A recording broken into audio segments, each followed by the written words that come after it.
Hello, Vinyl community. This is Steve, the eclectic record collector, with the summer vinyl tag that was posted by Dylan of Noble Records a few days ago. I thought they were pretty interesting questions, so here we go, unscripted. First one, album with summer in the name. Okay, that would be Music for Summer Evening by George Crumb. For two amplified pianos and percussion. It starts out with lots of nice, quiet, twittering sounds, birds, insects maybe, and then suddenly there's a big crash of thunder, and lots of stuff happens after that. It's a very interesting early electronic record I've had for a long time. Okay, the latest heavy pull. Quite a while ago, I picked up the Art Ensemble of Chicago, People in Sorrow, for a great $8. Right, there you go, $8. And I really like this record. It's one of my favorites of theirs. But recently, on auction, I saw this. This is the original Pathé French pressing, and if you can see the difference between the covers, it's a bit like what the difference in the sound is like. One is much more there, much more in the room. This is beautifully done. I really like listening to this, but this was a revelation. Makes me think I should get maybe Stances of Sophie on Pathé, which would cost me a lot of money. The other big pull, I bought a collection that had this record in it. There we go. The Stooges Funhouse. I didn't know much about this record until I got, not too long ago, the original US copy, which, when you A and B them, hands down, the US copy, the bass is better, just sounds good. This is nice. This is really nice, but they say this is probably one of the greatest rock and roll records of all time, and I cannot disagree with that. It is really fantastic. I'm surprised I never heard it before. Okay, a Whack-A-Mole record. Now, how I did that was, since I have records in various places of the house, I just figured out how many bins, crates, shelves, and things like that I had records on, and I did a random number generator on my phone, and the first number was number 3. So I went to the third bin that I had started counting with, and I did another random number between 1 and 50, and the number was 42. Now, if you recall, 42 is the answer to life, the universe, and everything, right? So what was number 42? It is Light by Burton Green, with the New Age Jazz Chorale, which essentially, there's a couple of vocalists as far as I can tell. It's very spiritual. It's not New Agey at all, because Burton Green is a free jazz player, free jazz pianist. And so it walks the line between freedom and ecstasy, and it's uplifting, and then it's like down into trials and tribulations. I think they could have even used a couple more vocalists, but it's a kind of uncategorizable. You can't really put this in anything. It doesn't quite fit neatly into any real genre. It's too rough for New Age. It's too smooth for like free jazz. Okay. An album with an animal on it. Okay, we're going to go with Herbie Hancock's The Flood. Okay, this is a coelacanth.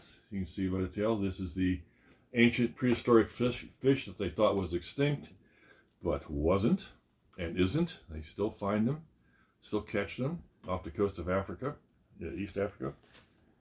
And this is a reissue. I sold the original I had because somebody who had it before me decided they only wanted to listen to the funky side of things, and so the lovely piano tracks on the opposite side of those, he just scratched through, so he couldn't really play them, and so I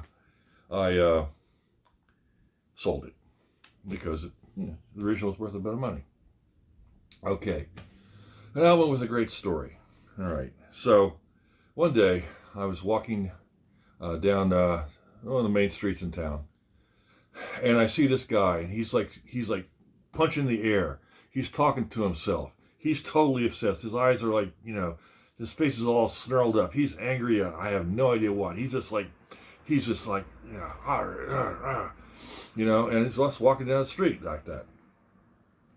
He seemed to me like he was out of his mind. But, you see a lot of weird things in the city. So, okay.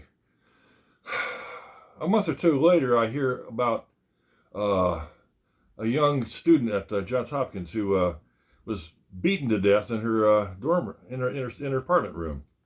And nobody had any clue. Nobody knew what happened. And so a bit after that, this was around 1990, a record store opened up near Hopkins, and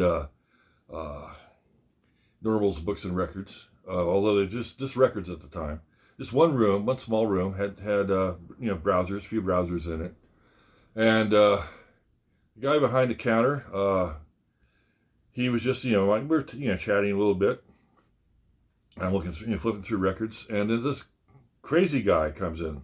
I don't know if it was the same guy, but suddenly my mind went to that crazy guy walking down the street, and he just goes behind the counter, starts pounding on Rupert, and Rupert's not a big guy, and this guy just had him down on the ground, and he stepped back, he started telling him, well, you should have talked to her, she was mine, how dare you, he's going about some sort of outrage of having spoken to somebody, and so this is not a big room, so I just kind of reached over and I put my hand on the guy's shoulder. Now, I'm 6'4" and about 200 something pounds at the time. And the guy turned around, shocked, and oh, I'm not alone. And he looked at me, and it's like he just ran right out of the store. Now, again, in my mind was this crazy guy, because I'd never seen anybody do this before, other than, there's a crazy guy. So it's like, if I hadn't been there, would he just keep pounding on him, and beating him to death? Because, he was just insane. So, a couple years later, the store has grown, and they've moved into a bigger room.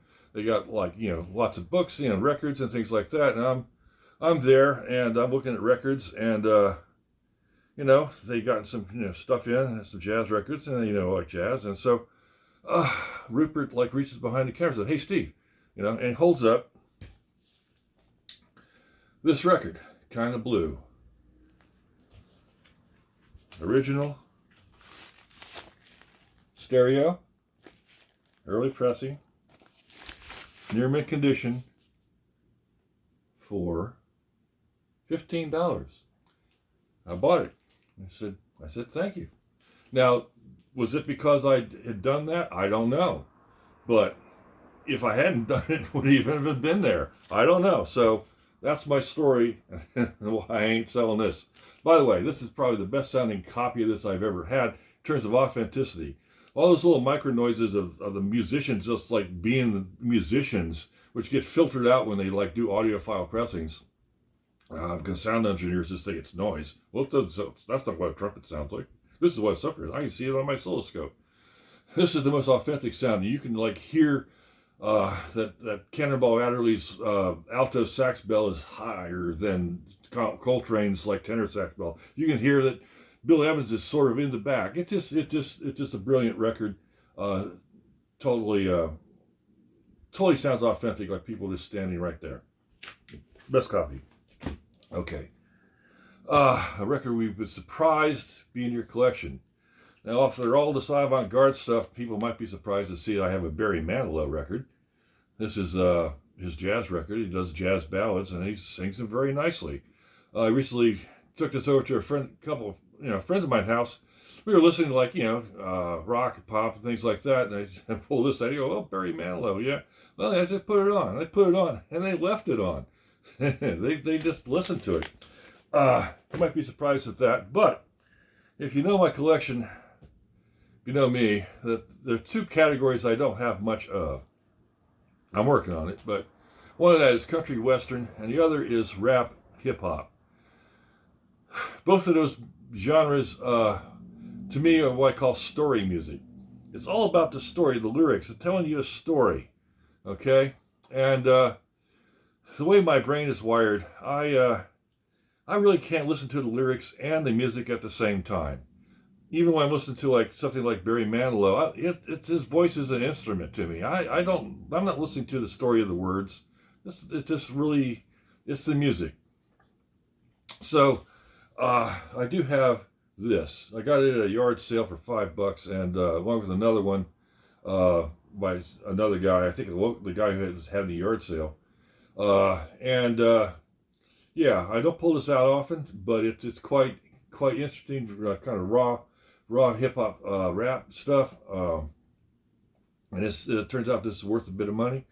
The other one, which I kind of like better because it's a little more experimental, not worth much of anything. Okay, it's up to me. Now, Cheap Heat. I gotta say, pound for pound, dollar for dollar, your best bet for the most musical pleasure for the least amount of money, you gotta go with classical. This is one of my favorite recordings.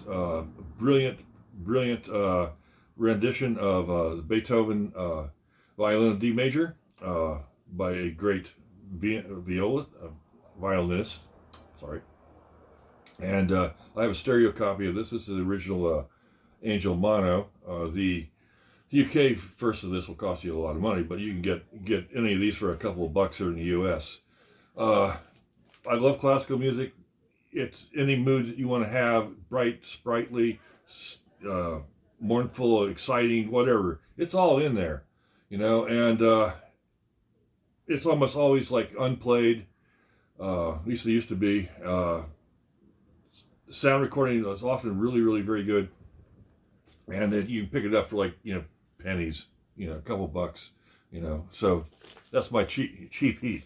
Classical records, you should get some.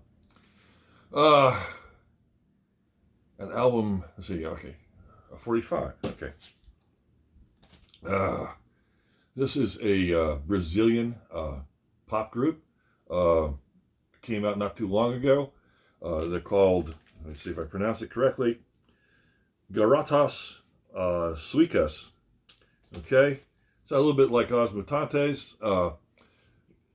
Next time I DJ with my friend Steve, I'll play this because he likes to play modern pop and classic pop and rock and things like that, and I really like this. It's really well done, and it's all in Portuguese. So yeah, I like it. Okay, box set.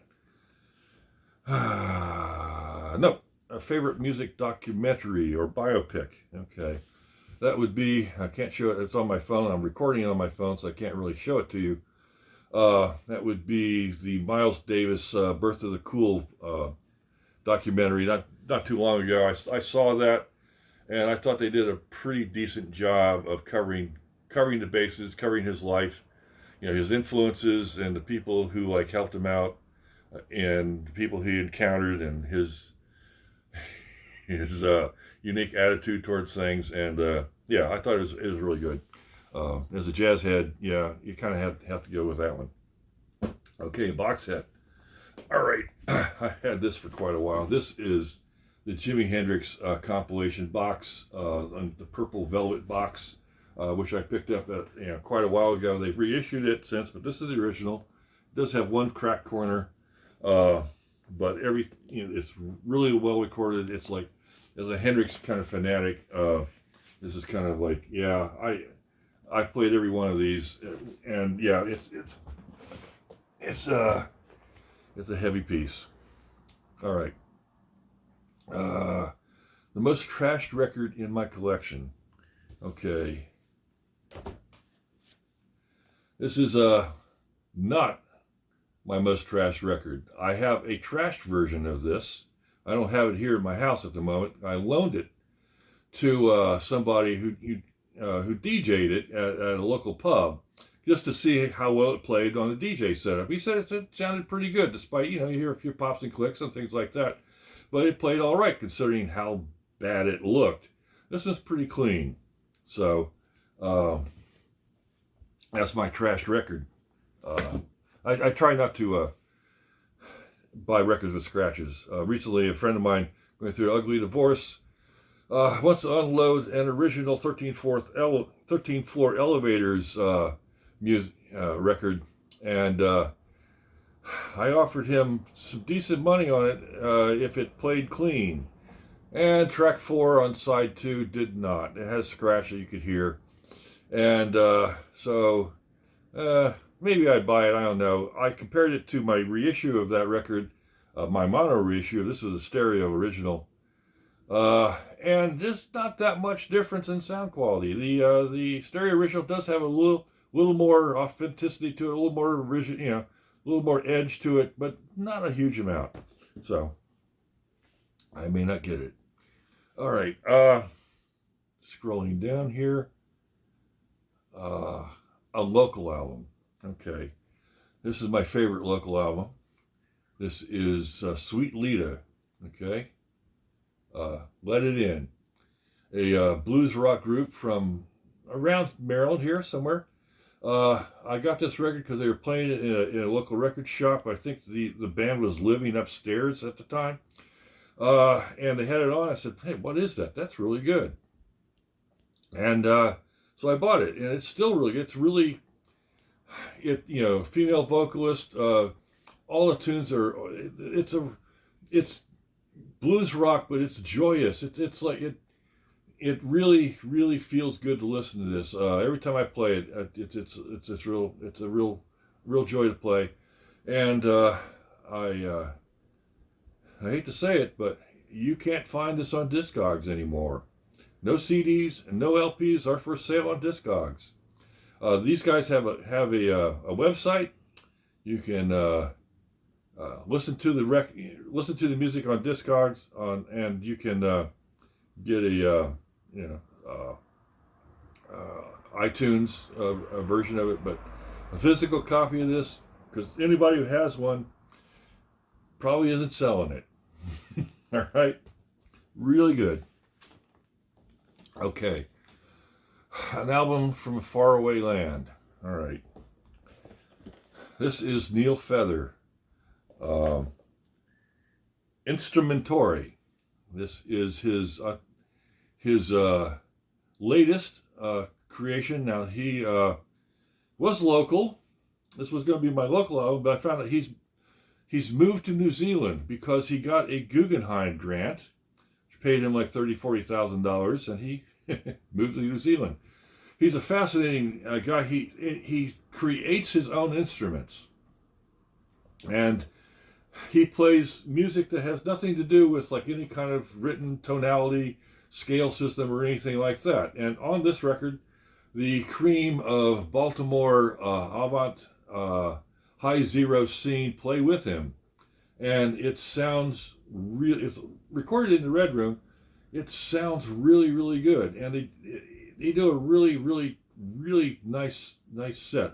I was really kind of surprised because I've seen Neil play solo and with other people many times, and solo he tends to like I guess he'll do like the John Fahey kind of late thing where he gets into a thing, a mindset, and it kind of hangs in there, and it can get a little bit, monothematic, but when he's playing with somebody as a foil, then it somehow everything, the whole world opens up. So this is the music is like far away from us, anything anybody really here has heard much of. So Yeah, this is far, far away, and now he's in New Zealand. Okay. A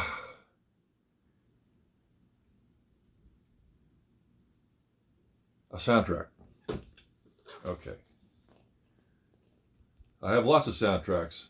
Well, I pulled this one, Satan in High Heels. They've actually reissued this thing. It's great, big band, cool jazz. It's a compendium of like jazz of 1962. It's the first track. You hear a little bit of Inspector Gadget, a little bit of Flintstones. It has that Hollywood kind of thing, but it's not really Hollywood. It's kind of, but the band has got Phil Woods. It's got really A-list players in the band, and it's just kind of fun. And well, they just don't make them like this anymore. I mean, this whole idea, this whole thing, it just doesn't really exist. I think, fortunately for women, you don't have to do this to yourself. But it's just from a time that it just I don't know. It's nostalgia. It's fun. It's well recorded on Charlie Parker records, for heaven's sake. Okay. Now, my highest recommendation. Okay, I got lots of records I highly recommend, but this one I will recommend above many, many, many, many others. I don't know if any of you have this, but this is Boz Scaggs, But Beautiful. It's all jazz standards, sung by him in his living room with a piano and I believe a saxophone. And it is just excruciatingly beautiful. I love jazz ballads, a whole genre of that time where singers who could really, really sing, vocalists who could, they could just inflect and imbue like a word with just the perfect sound. There's no effects, there's no auto tuning, there's no any of that stuff. And Boz, rock and roll singer, his voice has got texture and grit to it. So when he sings these smooth ballads, it just really just like tingles you. It just unlike any other record of this type that I own. And I have a lot of records from that era, and I really recommend that you search out those early Sinatra, Mel Torme, Chris Connor, Peggy Lee, one or two like Dean Martin records, some early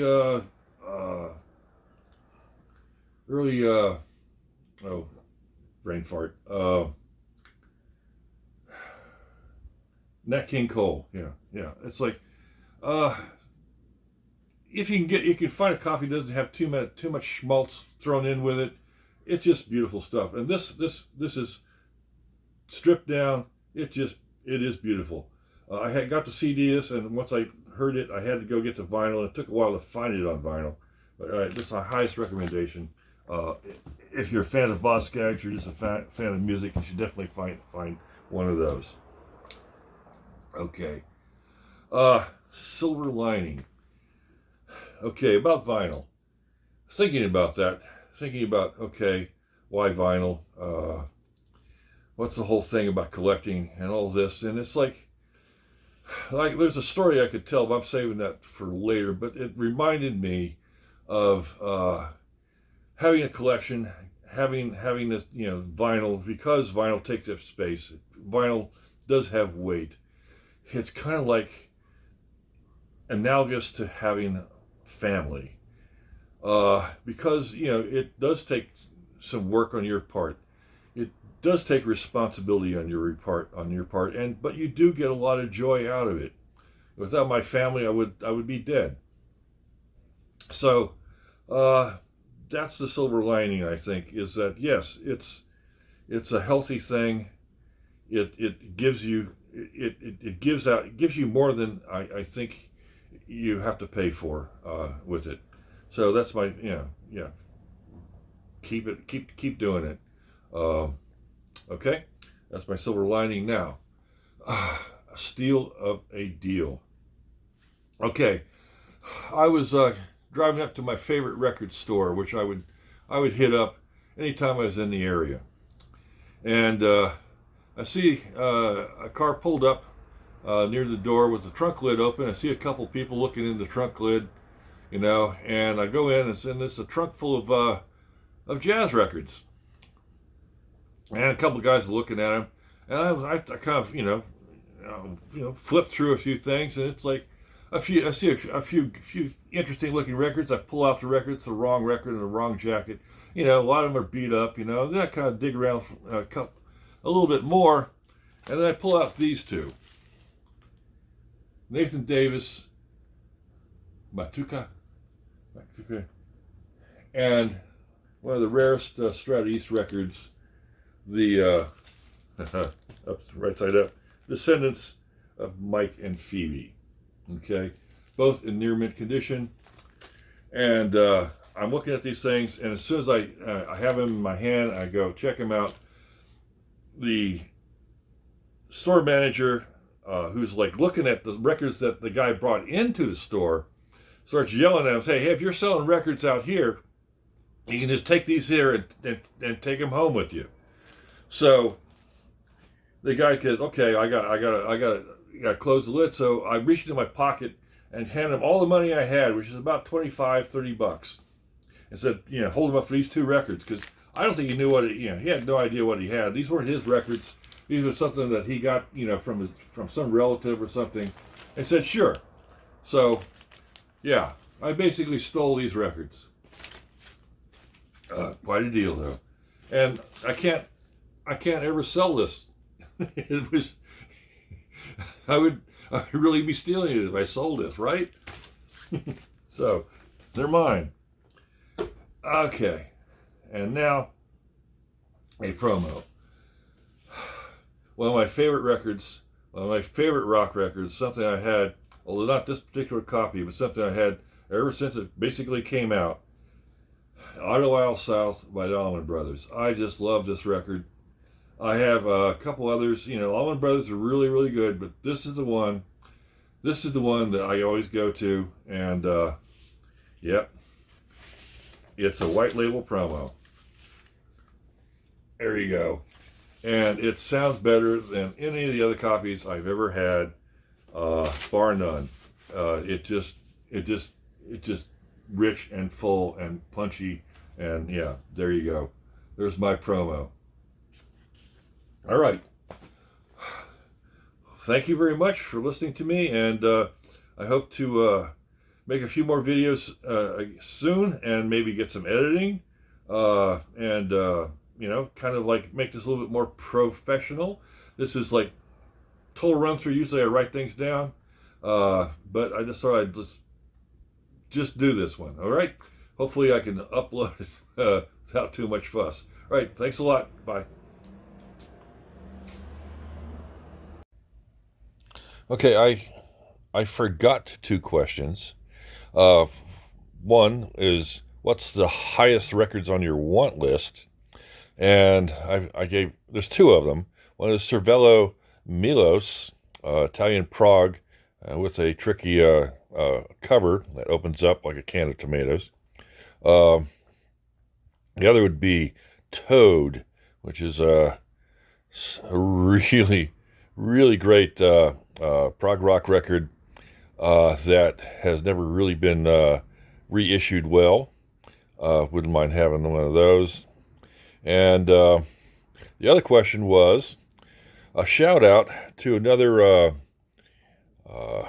vinyl community videographer.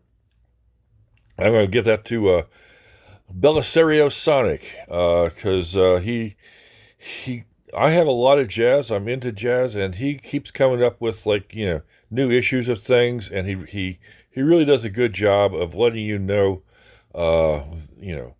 what's on the record, how they sound, the quality of them, and